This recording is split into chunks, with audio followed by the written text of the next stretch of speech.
Aishu beef പുഴുങ്ങിയതും നല്ല ആവി കയറ്റിയ ബ്രെഡും ആക്കുമ്പോൾ പൊളിക്കൂലേ? പൊളിക്കും.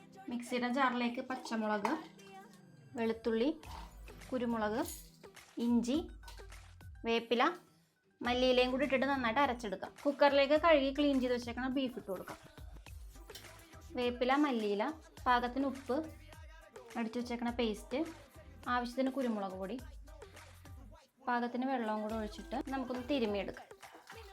ഇനി നമുക്കിത് വേവിച്ചെടുക്കാം.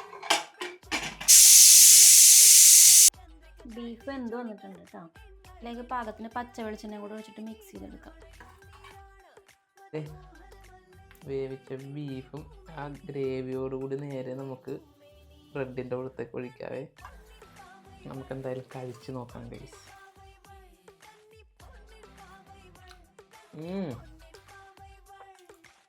പൊളി കിട്ടും മക്കളെ.